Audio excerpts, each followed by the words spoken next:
ಯಾಕೆ ಭಯನಾ? ನಾನಿದ್ದೀನಿ ಅಂತಾನಾ ಅಥವಾ ಮನೆಯಲ್ಲಿ ಗೊತ್ತಾದ್ರೆ ಅಂತಾನಾ? ಎಂದನು ಅಪ್ಪುಗೆ ಬಿಗಿ ಮಾಡುತ್ತಾ. ಎರಡು. ಆದ್ರೆ ಎಂದವಳ ಮಾತು ಮುಗಿಯುವ ಮುನ್ನವೇ ನಯನ, ನಯನ ಬಾಗಿಲು ತೆಗಿ. ಕದ ಬಡಿಯುತ್ತಾ ಕೂಗಿದರು ನಯನ ತಂದೆ ನಾಗೇಶ್. ಬೆಚ್ಚಿ ಬಿದ್ದವಳು ಅಯ್ಯೋ ಅಪ್ಪ ಬಂದ್ರು. ಅವರಿಗೆ ನೀವು ಬಂದಿರುವುದು ಗೊತ್ತಾಗಿರ್ಬೇಕು ಅನ್ಸುತ್ತೆ. ಏನ್ ಮಾಡುವುದೀಗ? ಭಯ ಬಿದ್ದಳು ನಯನ. ಅವಳ ಬಿಡದೆ ಗಟ್ಟಿಯಾಗಿ ತಬ್ಬಿ ಗೊತ್ತಾಗ್ಲಿ. ಏನು ತೊಂದ್ರೆ ಇಲ್ಲ. ನೀನೇನು ಹೆದರ್ಬೇಡ. ಅವ್ರ ಜೊತೆ ನಾನ್ ಮಾತಾಡ್ತೀನಿ. ನೀನೋಗಿ ಬಾಗಿಲ್ ತೆಗಿ. ನಿಮ್ಮಪ್ಪ ಏನು ಡಾನ್ ಅಲ್ಲ. ನೂತನ್ ಗತ್ತಿನಿಂದ ನುಡಿದನು. ಬೇಡ ಬೇಡ. ಅಪ್ಪಂಗೆ ನಮ್ಮ ಪ್ರೀತಿಯ ವಿಷಯ ಗೊತ್ತಿಲ್ಲ. ಈಗ ನೀವು ಹೊರಡಿ. ನಾನ್ ನಾಳೆ ಅಪ್ಪಂಗೆ ನಿಧಾನವಾಗಿ ನಮ್ಮ ಪ್ರೀತಿಯ ವಿಷಯ ತಿಳಿಸಿ ನಿಮ್ಗೆ ಬರೋಕೆ ಹೇಳ್ತೀನಿ. ಅವನಿಗೆ ಏನಾದ್ರೂ ಅವಮಾನ ಮಾಡಿಬಿಟ್ಟರೆಂದು ಭಯಪಟ್ಟಳು. ಈಗ ಅವಸರದಲ್ಲಿ ಹೋಗು ಅಂದ್ರೆ ಹೇಗೆ ಹೋಗ್ಲಿ? ಸಿಕ್ಕಾಕೊಳ್ತೀನಿ ಅಷ್ಟೇ, ಏನಾಗಲ್ಲ. ಹೋಗು ಬಾಗಿಲ್ ತೆಗಿ. ನಾನ್ ಮಾತಾಡ್ತೇನೆ. ಅವಳಿಗೆ ಧೈರ್ಯ ತುಂಬುವ ಪ್ರಯತ್ನ ಮಾಡಿದ. ಅವನಿಗೆ ಹೇಡಿಯ ಹಾಗೆ ಹೋಗುವುದು ಇಷ್ಟವಿರ್ಲಿಲ್ಲ. ಅವನನ್ನು ಎಳೆದುಕೊಂಡು ಒಂದು ಮೂಲೆಯಲ್ಲಿ ನಿಲ್ಲಿಸಿ, ಏನು ಬೇಡ, ನೀವ್ ಹೋಗಿ ಈಗ. ಈ ಕರ್ಟನ್ ಹಿಂದೆ ನಿಂತ್ಕೊಳ್ಳಿ. ನಾನ್ ಹೇಗೋ ಮ್ಯಾನೇಜ್ ಮಾಡ್ತೇನೆ. ಅವರು ಮೊದಲು ಹೋಗ್ಲಿ, ಆಮೇಲೆ ಬರುವಿರಂತೆ. ಅವನನ್ನು ಬಚ್ಚಿಟ್ಟಳು. ಧೈರ್ಯ ತಂದುಕೊಂಡು ಬಾಗಿಲು ತೆಗೆದು ಅಪ್ಪ ಅಮ್ಮ ಎಂದಳು. ನಿದ್ದೆ ಮಾಡಿ ಬಂದಂತೆ ಮುಖ ಮಾಡಿ. ಒಳಗಡೆ ಬಂದ ನಯನ, ತಂದೆ ಬಾಗಿಲು ತೆಗೆಯೋಕೆ ಯಾಕಮ್ಮ ಇಷ್ಟೊತ್ತು ನಿದ್ದೆ ಮಾಡ್ತಿದ್ದೆ? ಸುತ್ತಲೂ ಕಣ್ಣಾಡಿಸಿ ನೋಡಿದರು. ಹ್ಞೂ ಅಪ್ಪ, ನೀವು ಕರೆದಿದ್ದು ಕೇಳಿಸ್ಲಿಲ್ಲ. ಏನಾದ್ರೂ ಬೇಕಿತ್ತಪ್ಪ? ಅಮ್ಮನೂ ಬಂದಿದ್ದಾರೇನೋ? ಗೊತ್ತಿಲ್ಲದವಳಂತೆ ಕೇಳಿದಳು. ಅದು ಯಾರೋ ಒಬ್ಬ ಕಳ್ಳ ನಮ್ಮನೆ ಕಾಂಪೌಂಡ್ ಹಾರಿದ್ದನ್ನು ನಿಮ್ಮಮ್ಮ ನೀರು ಕುಡಿಯಲು ಎದ್ದಾಗ ನೋಡಿದಾಳೆ. ಹೆದರಿಕೊಂಡು ನನ್ನತ್ರ ಬಂದು ಹೇಳಿದ್ಲು. ಮನೆ ಸುತ್ತ ನೋಡಿದೆ, ಎಲ್ಲೂ ಯಾರು ಕಾಣ್ಲಿಲ್ಲ. ಅದಕ್ಕೆ ನಿಂಗೇನಾದ್ರೂ ಕಣ್ಣ ಅಂತ ಕೇಳೋಕೆ ಬಂದೆ. ಮಂಚದಲ್ಲಿ ಕೂತು ಸ್ವಲ್ಪ ಜೋರಾಗಿ ಹೇಳಿದ್ರು. ತಡವರಿಸಿ, ಅದು ಅದು ಇಲ್ಲಪ್ಪ, ನಾನ್ ಮಲಗಿದ್ದೆ, ನೋಡ್ಲಿಲ್ಲ. ಬಹುಶಃ ಹೋಗಿದ್ದಾನೆ ಅನ್ಸುತ್ತೆ. ಅವರಿಗೆ ಅನುಮಾನ ಬರದಂತೆ ತಡೆಯಲು ನೋಡಿದಳು. ಹಾ, ಇರ್ಬೇಕು. ನೋಡು, ಇವತ್ತು ನಿಮ್ಮಮ್ಮ ಇಲ್ಲೇ ಮಲಗ್ತಾಳೆ. ಯಾಕೆ ಬೇಕು? ಕಳ್ಳ ಇಲ್ಲೇ ಎಲ್ಲೋ ಅವಿತಿದ್ರೆ ಕಷ್ಟ. ಇರೋದ್ ನೀನೊಬ್ಳೆ ಮಗಳು. ಇಬ್ಬರು ಇಲ್ಲೇ ಮಲಗಿ. ನಾನ್ ಬೆಳಿಗ್ಗೆ ವಿಚಾರಿಸ್ತೀನಿ. ಹೆಂಡತಿಗೆ ಸನ್ನೆ ಮಾಡಿ ಹೊರಡಲು ಅನುವಾದರು. ಅಯ್ಯೋ ಬೇಡ ಅಪ್ಪ, ಬೇಡ. ಅಂಕಲ್ ಇಬ್ಬರೊಟ್ಟಿಗೆ ಹೇಳಿದರು. ನೂತನ್ ನಯನ ಈಗ ತಲೆ ಚಚ್ಚಿಕೊಳ್ಳುವಂತೆ ಆಗಿತ್ತು ನಯನಾಗೆ. ಏನು? ಏನದು? ಎರಡು ದನಿ ಕೇಳಿಸ್ತಿದೆ. ಮಗಳಡೆ ನೋಟ ಇಟ್ಟು ಗಂಭೀರವಾಗಿ ಕೇಳಿದಳು. ತೊದಲಿದವಳು. ಅದು ಕೆಮ್ಮು, ಜ್ವರ, ಶೀತ. ಅಯ್ಯೋ ಹೋಗ್ಲಿ ಬಿಡಪ್ಪ, ಗಂಟಲು ಕೆಟ್ಟಿತ್ತು ಅಷ್ಟೇ. ಭಯದಲ್ಲಿ ಏನೇನೋ ಹೇಳಿ ಕೊನೆಗೆ ರೇಗಿದಳು. ಸರಿ ಮಲಗಿ, ಗುಡ್ ನೈಟ್. ಹೊರಡಲು ಅನುವಾದರು. ಅಂಕಲ್, ತಡೆಯಿತು ನೂತನ್ ದನಿ. ಕರ್ಟನ್ ಸರಿಸಿ ಆಚೆ ಬಂದವನು ನಯನ ಎತ್ತವರ ಮುಂದೆ ನಿಂತನು. ಮುಗುಳ್ನಕ್ಕ ನಾಗೇಶ್. ಅಂತೂ ಆಚೆ ಬಂದೆ, ಮೆಚ್ಚಿದೆ ಬಿಡು. ಎಲ್ಲಿ ಕಳ್ಳನಾಗಿ ಬರೀ ಹುಡುಗಿನ ನೋಡಿ ಹೋಗ್ತೀಯ ಅಂತಿದ್ದೆ. ಸದ್ಯ ಹುಡುಗಿ ಅಪ್ಪನ ನೋಡುವ ಆಸೆನೂ ಇದೆಯಲ್ಲ. ಎಷ್ಟು ದಿನದಿಂದ ನಡೀತಾ ಇದೆ ಇದೆಲ್ಲ? ಹುಬ್ಬು ಹಾರಿಸಿ ಕೇಳಿದರು ನೂತನ್ನಲ್ಲಿ. ಈ ರೀತಿ ಹೆಣ್ಣಿನ ತಂದೆಯ ಬಳಿ ತಪ್ಪಿಸ್ತರಂತೆ ನಿಲ್ಬೇಕು ಎಂದೆ. ನೂತನ್ ನಯನ ಮನೆಗೆ ಮದುವೆ ವಿಷಯ ಮಾತನಾಡಲು ಒಪ್ಪುತ್ತಿರಲಿಲ್ಲ. ಅದು ಅಂಕಲ್, ನಂಗೆ ಸುತ್ತಿ ಬೆಳೆಸಿ ಮಾತನಾಡೋಕೆ ಬರೋಲ್ಲ. ಇರುವ ವಿಷಯ ಏನಂದ್ರೆ, ನಾನು ನಯನ ಪ್ರೀತಿ ಮಾಡ್ತಿದ್ದೀವಿ. ಮುಂದೆ ಮದ್ವೆನೂ ಆಗ್ಬೇಕು ಅಂತಿದ್ದೀವಿ. ನಾಳೆ ನಿಮ್ಮನೆಗೆ ಬಂದು ನಿಮ್ ಜೊತೆ ಮಾತಾಡ್ಬೇಕಂತಿದ್ದೆ. ಅಷ್ಟ್ರಲ್ಲಿ ಮಾತು ನಿಲ್ಲಿಸಿ ನಯನ ಮುಖ ನೋಡಿದನು. ತೀವ್ರ ಮುಜುಗರವಾಗಿದೆ. ಅವಳಂತೂ ಬೆವರಿ ಬೆಂಡಾಗಿದ್ದಳು. ಅಷ್ಟ್ರಲ್ಲಿ ನನ್ನ ಹತ್ರ ಸಿಗ್ಗಾಕೊಂಡೆ ಅಲ್ವಾ? ಪ್ರೀತಿ ಮಾಡಿದ್ರೆ ನೇರವಾಗಿ ಬಂದು ಮನೆಯಲ್ಲಿ ಕೇಳ್ಬೇಕು. ಹೀಗೆ ಕದ್ದು ಬಾಲ್ಕನಿ ಹರಿ ಬರುವುದು ಪ್ರೀತಿನ? ಬಂದಿದ್ದು ಅಲ್ಲದೆ ಫೋನ್ನಲ್ಲಿ ಹೊರಗಡೆ ನಿಂತು ಅಷ್ಟು ಜೋರಾಗಿ ಯಾಕೆ ಮಾತನಾಡುವುದು? ನಾವು ಕಿವುಡರು ಅಂತ ತಿಳಿದಿದ್ಯಾ ಎಂದಾಗ ನೆನಪಾಯಿತು. ಕೋಪದಲ್ಲಿ ನಯನ ಮೇಲೆ ಜೋರಾಗಿ ರೇಗಿದ್ದು. ಪೆಚ್ಚಾದನು ನೂತನ್ ತನ್ನ ದಡ್ಡತನಕ್ಕೆ. ಅದು ಅಂಕಲ್, ಅದೇನಂದ್ರೆ ನಯನ ನಾನು ಜಗಳ ಆಡಿದ್ವಿ. ಇವಳು ನನ್ನ ನಂಬರ್ ಬ್ಲಾಕ್ ಮಾಡಿದ್ಲು. ಅದಕ್ಕೆ ನೇರವಾಗಿ ನೋಡೋಕೆ ಬಂದೆ ಅಷ್ಟೇ. ನಾನು ಇವತ್ನವರೆಗೂ ಅವಳ ಜೊತೆ ಒಂದಿನಾನು ಸುತ್ತಿಲ್ಲ, ಮೀಟ್ ಮಾಡಿಲ್ಲ. ಬೇಕಿದ್ರೆ ಅವಳನ್ನೇ ಕೇಳಿ. ನಿಜವನ್ನು ಒಪ್ಪಿಕೊಂಡನು. ಅವನ ನೇರ ಮಾತಿಗೆ ತಲೆದುಗ್ಗಿ, ಹಾ ಇರ್ಲಿ. ಏನ್ ಓದಿದ್ಯಾ? ಹೊಟ್ಟೆಪಾಡಿಗೆ ಏನ್ ಮಾಡೋದು? ಬರೀ ಪ್ರೀತಿ ಅಷ್ಟೇನಾ? ಅವರದ ನಿರಂತರ ಅನಕದ ಸಹಿತ ಮಾತು. ನಾನು MBA ಮಾಡಿದ್ದೀನಿ ಅಂಕಲ್. ಈಗ ವರ್ಮಾ ಶಿಕ್ಷಣ ಸಂಸ್ಥೆಯಲ್ಲಿ CO ಆಗಿದ್ದೀನಿ. ಮನೆಗೆ ಒಬ್ಬನೇ ಮಗ. ಹೊರಗಡೆ ಅಪ್ಪಂದು ಆಸ್ತಿ ಇದೆ. ಬಾಳುವುದಕ್ಕೆ ಕೊರತೆ ಇಲ್ಲ. ಚಿಕ್ಕದಾಗಿ ವಿವರ ನೀಡಿದನು. ಸಿಕ್ಕಿ ಬಿದ್ದಾಗಿದೆ. ಇರುವ ವಿಷಯ ಹೇಳಲು ನಿರ್ಧರಿಸಿದ. ಒಬ್ಬುಗಂಟಿಕ್ಕಿ. ವರ್ಮಾ ಸಂಸ್ಥೆಗೆ ನೀನ್ ಹೇಗೆ ಸಿಇಒ ಆಗಿದ್ಯಾ? ಅದ್ರ ಓನರ್ ಬೇರೆಯವರಲ್ವಾ? ಪ್ರಶ್ನೆ ತೀಕ್ಷ್ಣವಾಗಿತ್ತು. ಗಂಭೀರ ಆದವನು, ಹೌದು ಅಂಕಲ್. ಅದ್ರ ಓನರ್ ಅಭಿಮನ್ಯು ವರ್ಮಾ, ನನ್ನ ಸ್ನೇಹಿತ.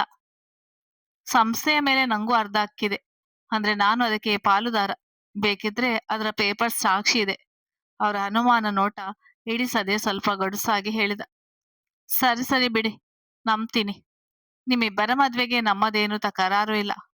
ಇರೋದು ಒಬ್ಬಳೆ ಮಗಳು. ಅವಳ ಸಂತೋಷದ ಮುಂದೆ ನನ್ಗೇನು ಇಲ್ಲ. ಗಂಡನ ಜೊತೆ ಸುಖವಾಗಿ ಬಾಳಿದ್ರೆ ಸಾಕು. ಇದೆಲ್ಲ ಅವಳಿಗಾಗಿ ಮಾಡಿರೋದು. ನಾಳೆ ನಿನ್ ತಂದೆ ತಾಯಿ ಕರ್ಕೊಂಡ್ ಬಾ. ಕೊನೆ ಮಾತು ಮುಗಿಸಿದರು.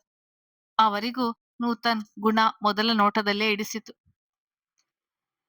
ನೂತನ್ಗೂ ಅವರು ನಯನ ಮೇಲೆ ಇಟ್ಟಿರುವ ಪ್ರೀತಿ ನೋಡಿ ಸಂತೋಷ ಆಯಿತು. ಅಂಕಲ್, ತಪ್ಪು ತಿಳಿಬೇಡಿ. ನನ್ನದು ಒಂದು ಬೇಡಿಕೆ. ಅದು ನಂಗೆ ಸಂಸ್ಥೆಯಲ್ಲಿ ಸದ್ಯಕ್ಕೆ ತುಂಬಾ ಜವಾಬ್ದಾರಿ ಇದೆ. ಇದರ ಮಧ್ಯೆ ಮದ್ವೆ ಆಗುವ ಮನಸ್ಸಿಲ್ಲ. ಇನ್ನೊಂದು ವರ್ಷ ಬಿಟ್ಟು ಮದ್ವೆ ಆಗೋಣ ಅಂತ ಇದ್ದೀನಿ. ಅಷ್ಟರಲ್ಲಿ ಅಭಿಮನ್ಯು ಹೆಂಡತಿ ನನ್ನ ಜೊತೆಗೆ ಕೆಲಸದಲ್ಲಿ ಕೈ ಜೋಡಿಸ್ತಾರೆ. ಆಗ ಬೇಕಿದ್ರೆ ಮದ್ವೆ ಆಗ್ತೀನಿ. ಆದ್ರೆ ನಯನ ಇದಕ್ಕೆ ಒಪ್ತಿಲ್ಲ. ನೇರವಾಗಿ ನನ್ನ ನಿರ್ಧಾರವನ್ನು ನಾಗೇಶ್ ಬಳಿಯೇ ಹೇಳಿದನು. ಯೋಚಿಸಿದರು. 1 ವರ್ಷ ಅಂದ್ರೆ ಏನು ಜಾಸ್ತಿ ಇಲ್ಲ ಬಿಡು, ಬೇಗ ಮುಗಿಯುತ್ತದೆ. ನಿನ್ ಕೆಲಸ ಮುಗಿಸಿ ಮದ್ವೆ ಆಗು. ನಂದೇನು ಅಭ್ಯಂತರವಿಲ್ಲ. ಆದ್ರೆ ಒಪ್ಪಂದ ಆಗಿ ಬಿಡಲಿ. ನಿಮ್ಮ ಮನೆಯವರ ಜೊತೆ ಒಂದು ಸಾರಿ ಮಾತುಕತೆ ಆಗ್ಲಿ. ಮದ್ವೆ ಬೇಕಾದ್ರೆ ಮುಂದಿನ ವರ್ಷವೇ ಆಗು, ತೊಂದರೆ ಇಲ್ಲ. ಅಳಿಯನ ಮನಸ್ಥಿತಿ ಅರ್ಥ ಮಾಡಿಕೊಂಡು ಒಪ್ಪಿಗೆ ನೀಡಿದರು. Okay, sure uncle. ಮನೆಯಲ್ಲಿ ನಾಳೆ ಮಾತಾಡಿ ಒಂದು ದಿನ ಕರ್ಕೊಂಡ್ ಬರ್ತೀನಿ. ಈಗ ಮನೆಯಲ್ಲಿ ಕಾಯ್ತಿರ್ತಾರೆ. ಬಾಯ್ ಅಂಕಲ್, ಬಾಯ್ ಆಂಟಿ ಎಂದವನು ವಿದಾಯ ಹೇಳಿ ಮನೆಯ ದಾರಿ ಹಿಡಿದನು. ಇಷ್ಟೊತ್ತಿನವರೆಗೂ ಸುಮ್ಮನೆ ಇದ್ದ ನಯನ ತಾಯಿ ದಿವ್ಯಾ, ನಯನ, ಹುಡುಗ ಮಾತ್ರ ಸಖತ್ತಾಗಿದ್ದಾನೆ ಕಣೆ. ಎಲ್ಲೇ ಸಿಕ್ತಿ ಇವನು? ನನಗಂತೂ ಡಬಲ್ ಓಕೆ. ಅವರಾಗಲೇ ಖುಷಿಯಲ್ಲಿ ಮುಳುಗಿದ್ರು. ಮುಖ ದಪ್ಪ ಮಾಡಿದ ನಾಗೇಶ್, ಸಮಾಧಾನ ಮಾಡ್ಕೋ ತಾಯಿ. ಅವನೇನು ನಂಗಿಂತ ಚೆನ್ನಾಗಿಲ್ಲ. ನನ್ ಮಗಳು ಅವನಿಗಿಂತ ಮುದ್ದಾಗಿದ್ದಾಳೆ. ಈಗ ನಡೀರಿ, ಮಲಗಿ, ತಡ ಆಗಿದೆ. ನೆಮ್ಮದಿಯಾಗಿ ಮಲಗಲು ಹೋದಳು ನಯನ. ಇತ್ತ ಕಡೆ ಅಭಿಮನ್ಯುಗೆ ವಿದಾಯ ಹೇಳಿ ವರುಣ್ ರೂಮ್ಗೆ ಬಂದನು ಇಶಾನ್. ವರುಣ್, ಎದ್ದಿದ್ಯಾ? ಒಳಗೆ ಬರ್ಬೋದಾ? ಹೊರಗೆ ನಿಂತು ಬಾಗಿಲು ಕೊಟ್ಟಿದ್ದ. ಮೊಬೈಲ್ ನೋಡುತ್ತಾ ಮಲಗಿದ್ದವ ಎದ್ದು ಕುಳಿತು, ಬಾ ಮಾರಯ್ಯ, ನನ್ ರೂಮ್ನಲ್ಲಿ ಯಾವ ಹುಡುಗಿನಿಲ್ಲ. ಇರೋದ್ ನಾನೊಬ್ನೇ. ಕೇಳುದು ಯಾಕೆ? ನಗುತ್ತಾ ಹೇಳಿದನು. ಆದರೂ ನೀನು ಪೊಲೀಸ್ ತಾನೆ? ನಿಂಗೆಂತ ಕೆಲವೊಂದು ಒಳಗುಟ್ಟುಗಳು ಇರ್ತವೆ. ತಾನು ಬಂದು ಪಕ್ಕ ಕುಳಿತನು. ಅದು ನಿಜನೇ. ಏನ್ ಇಷ್ಟೊತ್ತಲ್ಲಿ ಬಂದಿದ್ಯಾ? ಹೆಂಡತಿ ರೂಮ್ನಿಂದ ಹೊರ ಹಾಕಿದ್ರ ಹೇಗೆ? ಕಾಲೆಳೆದನು, ಅವನ ಬಗ್ಗೆ ಗೊತ್ತಿದ್ದರಿಂದ. ಮುಖ ಊದಿಸಿಕೊಂಡು, ಆ ಮೂಗಿಲಿಗೆ ಅಷ್ಟೊಂದು ಸೀನ್ ಇಲ್ಲ ಬಿಡು. ನಾನ್ ಮಾತಾಡೋಕೆ ಬಂದಿದ್ದು ಒಂದ್ ಕೇಸ್ ಬಗ್ಗೆ. ಇನ್ನು ಫ್ರೀ ಇಲ್ಲ ಅಂದ್ರೆ ಬೆಳಿಗ್ಗೆ ಮಾತಾಡೋಣ. ಹೆಂಡತಿ ಮೇಲೆ ರೇಗಿ ಮೇಲೆದ್ದನು. ನಮಗೆಲ್ಲ ಯಾವ ಫ್ರೀ? ಏನು ಹೇಳು, ಯಾವ ಕೇಸ್, ಯಾವ ಕಡೆಯದು? ತನ್ನ ವ್ಯಾಪ್ತಿಯಲ್ಲಿ ಬರುವ ಕೇಸ ಅಥವಾ ಬೇರೆನಾ ಎಂದು ವಿಚಾರಿಸಿದನು. ಬೇರೆ ಯಾರದು ಅಲ್ಲ ಕಣೋ, ಶ್ರೇಣಿಕದು. ಅವರ ಆಕ್ಸಿಡೆಂಟ್ ಸಲುವಾಗಿ ತನಿಖೆ ಮಾಡ್ಬೇಕು. ಈಗ ಮಾತು ಗಡುಸಾಗಿದ್ದವು. ಅವರು ತಾನಾಗಿಯೇ ರಸ್ತೆಗೆ ಅಡ್ಡ ಹೋಗಿ ಆಕ್ಸಿಡೆಂಟ್ ಆಗಿದಂತಲ್ವಾ? ಅಭಿಬ್ರೋನು ನಂಗೆ ಇದ್ರ ಬಗ್ಗೆ ಏನು ಹೇಳಿಲ್ಲ. ಆಕಾಶ್ ಬ್ರೋ ಕೂಡ ಶ್ರೇಣಿಕದ್ದೇ ತಪ್ಪು ಅಂದ. ಗೊಂದಲದಲ್ಲಿ ಕೇಳಿದನು ವರುಣ್. ಅವನೆಚ್ಚಾಗಿ ಭಾವಿಸಿರಲಿಲ್ಲ. ನೋಡೋಕೆ ಇದು ಶ್ರೀ ತಾನಾಗೆ ಅಡ್ಡ ಬಂದು ಗುದ್ದಿರೋ ತರ ಇರ್ಬೋದು. ಆದ್ರೆ ಅದು ಬೈಪಾಸ್ ರಸ್ತೆ ಅಲ್ಲ, ಸಿಟಿಯ ಮುಖ್ಯ ರಸ್ತೆ. ಆದರೂ ಶ್ರೀಗೆ ಗಂಭೀರವಾಗಿ ಏಟಾಗಿದೆ. ಅಲ್ಲಿಗೆ ಆತ ಆಕ್ಸಿಡೆಂಟ್ ಆಗುತ್ತೆ ಅಂತಾನೆ ಕಾರನ್ನು ಜೋರಾಗಿ ಡ್ರೈವ್ ಮಾಡಿದಾನೆ. ಎಲ್ಲ ಸಾಯಿಸ್ಬೇಕನ್ನೋ ಉದ್ದೇಶದಿಂದ ಕೂಡ ಮಾಡಿರ್ಬಹುದು. ಮುಖ್ಯ ಪಾಯಿಂಟ್ ಅಂದ್ರೆ ಅವನು ಆಕ್ಸಿಡೆಂಟ್ ಮಾಡಿ 1 ಸೆಕೆಂಡ್ ನಿಂತಿಲ್ಲ. ಕಾರು ತುಂಬಾ ವೇಗವಾಗಿ ಬಂದಿದೆ. ದೀರ್ಘ ವಿವರ ನೀಡಿ ವರುಣ್ ಮುಖ ನೋಡಿದ ಇಶಾನ್ ಮನಸ್ಸಲ್ಲಿ ಆರೋಪಿಯ ಹಿಡಿವಾಟ ಇತ್ತು. ವರುಣ್ ಕೂಡ ಚಿಂತಿಸುತ್ತಿದ್ದನು. ನಿನ್ನ ಯೋಚನೆ ಸರಿಯಾಗಿದೆ. ಕನಿಷ್ಠ ಪಕ್ಷ ಶ್ರೀನಿಕಾ ಅಡ್ಡ ಬಂದಾಗಲಾದರೂ ಅವನು ಕಾರ್ನ ವೇಗ ಕಡಿಮೆ ಮಾಡಬಹುದಿತ್ತು, ಇಲ್ಲ ಬ್ರೇಕ್ ಹಾಕಬಹುದಿತ್ತು. ಕಾರನ್ನು ಆಕ್ಸಿಡೆಂಟ್ ಆಗದೆ ಇರುವ ರೀತಿ ಬೇರೆ ಕಡೆ ತಿರುಗಿಸಬಹುದಿತ್ತು.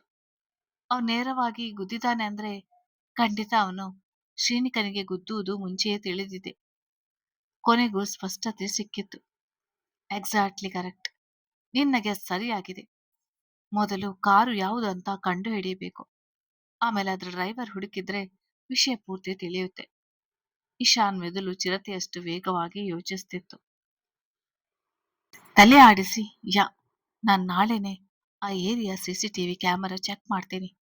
ಕಾರ್ ನಂಬರ್ ಗೊತ್ತಾದ್ರೆ ಕಾರು ಸಿಕ್ಕಿದಾಗೆ ನೀನೇನು ವರಿ ಆಗ್ಬೇಡ, ನಾನ್ ನೋಡ್ಕೊಳ್ತೀನಿ, ಆಶ್ವಾಸನೆ ನೀಡಿದನು. ಹಾಗೆ ಅಲ್ಲಿ ಸುತ್ತಮುತ್ತ ಇರುವ ಅಂಗಡಿ ಬೇಕರಿಗಳಲ್ಲಿ ವಿಚಾರಿಸು, ಖಂಡಿತ ಅವ್ರಿಗೆ ಏನಾದ್ರೂ ಕ್ಲೂ ಇದ್ದೇ ಇರುತ್ತೆ. ಅವನು ನೆಮ್ಮದಿ ನಿದ್ರೆ ಮಾಡ್ಬಾರ್ದು. ನೀನು ಆರೋಪಿನ ಹುಡುಕಿ ಕರ್ಕೊಂಡ್ ಬಾ, ನಾನು ಅವನ ಕಟಕಟೆಯಲ್ಲಿ ನಿಲ್ಲಿಸಿ ಶಿಕ್ಷೆ ಕೊಡ್ತೀನಿ. ವ್ಯಂಗ್ಯವಾಗಿ ನಕ್ಕ ಇಶಾನ್. ನೋಟ ಆರೋಪಿಯ ಸಿಳಿವು ಸಿಕ್ಕರೆ ಎದೆ ಬಗೆಯುವ ರೀತಿ ಇತ್ತು. Okay, deal. ಹಾಗೆ ಇನ್ನೊಂದು ಕೇಸ್ ಇದೆ ಇಶು. ಆರೋಪಿ ಇನ್ನೇನು ಸಿಗೋದ್ರಲ್ಲಿ ಇದ್ದಾನೆ. ಆದ್ರೆ ಅವನಿಗೆ ಬದುಕುವ ಅವಕಾಶವೇ ಸಿಗ್ಬಾರ್ದು ಅಂತ ಶಿಕ್ಷೆ ಕೊಡಿಸ್ಬೇಕು ನೀನು. ಸದ್ಯದಲ್ಲೇ ಅವನ ಬಂಧನ ಆಗುತ್ತೆ. ಪಲ್ಲವಿ ಕುರಿತಾದ ಕೇಸ್ ಬಗ್ಗೆ ಸಹಾಯ ಕೇಳಿದ ವರುಣ್ ಕೇಸ್ ಭದ್ರಗೊಳಿಸಲು. ಖಂಡಿತ ಅನುಮಾನ ಬೇಡ, ಕರ್ಕೊಂಡ್ ಬಾ ಎಂದು ಹೊರಟನು ಇಶಾನ್. ಎರಡು ಚಾಣಕ್ಯ ತಲೆಗಳು ಒಟ್ಟಿಗೆ ಬಲೆ ಬೀಸಿದ್ದಾರೆ. ಬಲೆ ಕೊಡುವುದೊಂದೇ ಬಾಕಿ ಇರುವುದು. ಇತ್ತ ಕಡೆ ಮುಂಜಾನೆಯ ಸಮಯಕ್ಕೆ ದಿನ ಹೇಳುವಂತೆ ಎದ್ದನು ಅಭಿಮನ್ಯು.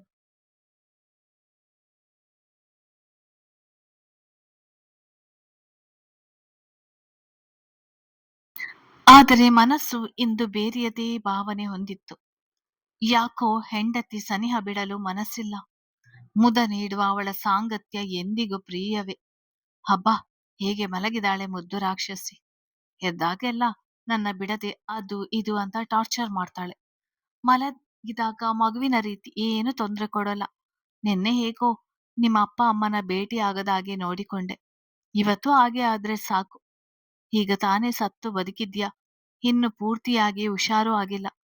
ಆಗಲೇ ಅವರೆಲ್ಲ ನಿಂಗೆ ಮತ್ತೆ ನೋವು ಕೊಟ್ರೆ, ಮೆದುಳಿನ ಮೇಲೆ ಒತ್ತಡ ಬಿದ್ರೆ, ನಿಂಗೆ ತೊಂದರೆ ಏನಾದ್ರೂ ಮಾಡ್ಬೇಕು. ಅವಳ ದಿಟ್ಟಿಸಿ ಮನಸ್ಸಿನಲ್ಲಿ ಯೋಚಿಸಿದವನು ಅವಳ ಮೊಗ ಸವರಿ, ನಾನೀ ಪ್ರೇಮ ಸಾಗರದಲ್ಲಿ ಹೊಸ ಮೀನು ಕಣೆ. ನೀನು ಎಲ್ಲ ಹೇಳಿಕೊಡ್ಬೇಕು. ಮಧ್ಯೆ ಮಧ್ಯೆ ಸ್ವಲ್ಪ ಕಷ್ಟ ಆಗ್ಬಹುದು, ಆದ್ರೆ ಬಿಟ್ಟ ಅಂತ ಹೋಗೋಲ್ಲ. ಇನ್ಮೇಲೆ ನೀನೇ ನಂಗೆ ಎಲ್ಲ.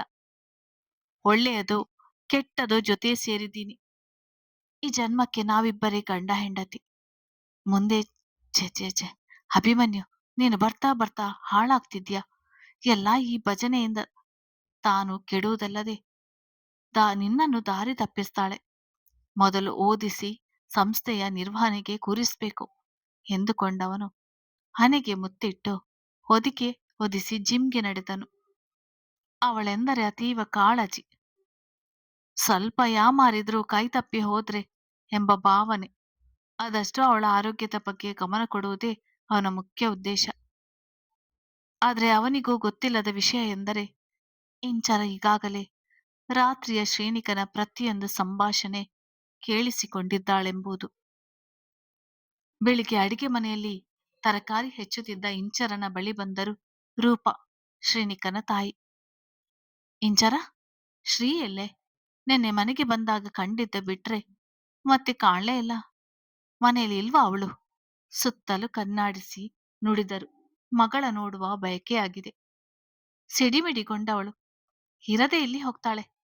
ಇವರೆಲ್ಲ ಮೆರೆಸಿ ಮೆರೆಸಿ ಅಟ್ಟ ಸೇರಿದ್ದಾಳೆ. ಅವಳು ಇಷ್ಟೊತ್ತಿಗೆ ಎದ್ದೇಳಲ್ಲ, ಇನ್ನು ತಡವಾಗಿಯೇ ಹೇಳೋದು. ತಿಂಡಿ ಸಮಯಕ್ಕೆ ಎದ್ದು ನಾ ಮಾಡಿರೋದು ತಿಂದು ಕಾಲೇಜ್ಗೆ ಹೋಗ್ತಾಳೆ ಅಷ್ಟೆ. ತಾತ್ಸಾರ ಮನೋಭಾವ ತೋರಿಸಿದಳು ಇಂಚರ. ಹೌದೇನೆ, ಪರವಾಗಿಲ್ಲ, ಅವಳ ಗಂಡ ಓದಿಸ್ತಿದ್ದಾನೆ ಅನ್ನು. ಏನೋ ಅವಳು ಚೆನ್ನಾಗಿದ್ರೆ ಸಾಕು. ನನ್ನ ಮಕ್ಕಳಿಬ್ಬರು ಒಳ್ಳೆಯ ಮನೆ ಸೇರಿದ್ರು. ಮಗಳನ್ನು ಅಳಿಯ ಚೆನ್ನಾಗಿ ನೋಡಿಕೊಳ್ಳುವುದನ್ನು ಕೇಳಿ ಹೆತ್ತ ಕರಳು ಖುಷಿಪಟ್ಟಿತ್ತು. ಸೇರದೆ ಏನು, ಮುಂದೆ ಅವಳ ಗಂಡ ಬಿಸ್ನೆಸ್ ಅವಳೇ ನೋಡ್ಬೇಕಲ್ವಾ. ಅದಕ್ಕೆ ಓದಿಸ್ತಿದ್ದಾರೆ ಬಿಡು. ಅವಳಿಗೆ ಏನಾಗಿದೆ, ಕೆಲಸವು ಜೋರು. ನಾವು ಅವಳು ಬರೀ ಯಜಮಾನಿ ತರ ಶೋಕಿ ಮಾಡೋದು, ಎದ್ದೇಳುವುದು, ಊರೆಲ್ಲ ಹೋದ್ಮೇಲೆ ಒಂದು ಕೆಲಸ ಸರಿಯಾಗಿ ಬರೋಲ್ಲ. ಬಾಯ್ದುಕೊಂಡು ಕೆಲಸ ಮಾಡಲು ಶುರು ಮಾಡಿದಳು. ತಂಗಿಯ ಮೇಲೆ ಹೊಟ್ಟೆ ಹೊರೆಯೋ ಬೇಸರವೋ ಕಾಣೆ. ಯಾಕೆ ಆಗಂತೀಯ? ಅಚ್ಚರಿಯಿಂದ ನೋಡಿದರು ರೂಪ ಯಾಕೀಗೆ ಮಾತನಾಡುತ್ತಿರುವಳು ಎಂದುಕೊಂಡು. ಇನ್ನೇನಮ್ಮ, ಅಭಿಮನ್ಯು ಎಷ್ಟು ಗೌರವ ಗಣತಿ ಇರುವ ವ್ಯಕ್ತಿ, ಇಡೀ ದೇಶದಲ್ಲಿ ಹೆಸರುವಾಸಿ ಆಗಿರುವ ಉದ್ಯಮಿ. ಅಂತವನ ಹೆಂಡತಿಯಾಗಿ ಇನ್ನು ಕಾಲೇಜ್ಗೆ ಹೋಗುವಾಗ ಹಳೆ ಬಟ್ಟೆ ಹಾಕೋದು, ಏನೇನೋ ಅಸಂಬದ್ಧವಾಗಿ ಮಾತನಾಡೋದು, ಬಾಯಿಗೆ ಬಂದಂತೆ ಮಾತಾಡಿ ನನ್ನ ಮರ್ಯಾದೆ ತೆಗಿತಿದ್ದಾಳೆ. ಈ ಮನೆಯಲ್ಲಿ ಯಾಕಾದ್ರೂ ನನ್ ಮದ್ವೆಗೆ ಬಂದಳು. ಬೇಸರ ಹೊರಹಾಕಿದಳು ಇಂಚರ. ಅಂಥದೇನು ಮಾಡಿದ್ಲು? ಈ ಬಾರಿ ಗಾಬರಿಯಿಂದ ಕೇಳಿದರು. ಮೊದಲೇ ದೊಡ್ಡವರ ಮನೆ, ಮಗಳು ಏನಾದ್ರೂ ಎಡವಟ್ಟು ಮಾಡಿದಳೋ ಎಂದುಕೊಂಡು. ರಾತ್ರಿ ನಾವೆಲ್ಲ ಸನ್ನಿಧಿ ಮದುವೆ ವಿಚಾರದಲ್ಲಿ ಸ್ವಲ್ಪ ಮಾತುಕತೆ ಮಾಡಿ ಮಲಗೋಕೆ ಹೋದ್ರೆ, ನಿನ್ ಮಗಳು ರೂಮಿನಲ್ಲಿ ಜೋರಾಗಿ ಹಾಡು ಹೇಳಿಕೊಂಡು ಮೈ ಮೇಲೆ ದೆವ್ವ ಬಂದಿರೋ ತರ ಕುಣಿತಿದ್ಲು. ಇನ್ನು ಮರ್ಯಾದಸ್ಥರು ಇರುವ ಮನೆ ಇಲ್ಲಿ. ದೊಡ್ಡವರು ಚಿಕ್ಕವರು ಅಂತ ಮನೆ ತುಂಬಾ ಜನ ಇದ್ದಾರೆ. ಇವಳು ಈ ತರ ಮಾನಗೆಟ್ಟವಳ ತರ ಆಡಿದ್ರೆ ಯಾರು ಇವಳಿಗೆ ಬೆಲೆ ಕೊಡ್ತಾರೆ ಹೇಳು? ನನಗಂತ ಅವಳು ತಂಗಿ ಅನ್ನೋಕೆ ಅಸಹ್ಯ ಆಗುತ್ತೆ. ಮುಖ ಕಿವಿಚಿ ತಂಗಿ ಬಗ್ಗೆ ದೂರು ಹೇಳುತ್ತಿದ್ದವಳ ಹಾವಭಾವ ನೋಡಿ ಬೇಸರವಾದರು. ಇರಲಿ ಬಿಡು, ನಾನ್ ಬುದ್ಧಿ ಹೇಳ್ತೀನಿ. ಏನೋ ತಿಳಿದೆ ತಪ್ಪು ಮಾಡ್ತಿದ್ದಾಳೆ ಅಷ್ಟೆ. ಮಗಳ ಬಗ್ಗೆ ಯೋಚಿಸುತ್ತಾ ಹೇಳಿದರು. ಮೂತಿ ಸಿಂಡರಿಸಿ, ತಿಳಿದೇ ಏನಿಲ್ಲ, ಎಲ್ಲನೂ ತಿಳಿದುಕೊಂಡೇ ಮಾಡ್ತಿದ್ದಾಳೆ ಇವಳು. ದುರಂಕಾರ ಅವಳಿಗೆ. ಶ್ರೀಮಂತಿಕೆ ಮೇಲಿನ ಆಸೆಗೆ ಬೇಕು ಅಂತಾನೆ ಅಭಿಮನ್ಯು ಮದುವೆಯಾಗಿ ಮಂಟಪದಲ್ಲಿ ನಮ್ಮದೆಲ್ಲ ಮರ್ಯಾದೆ ತೆಗೆದ್ಲು.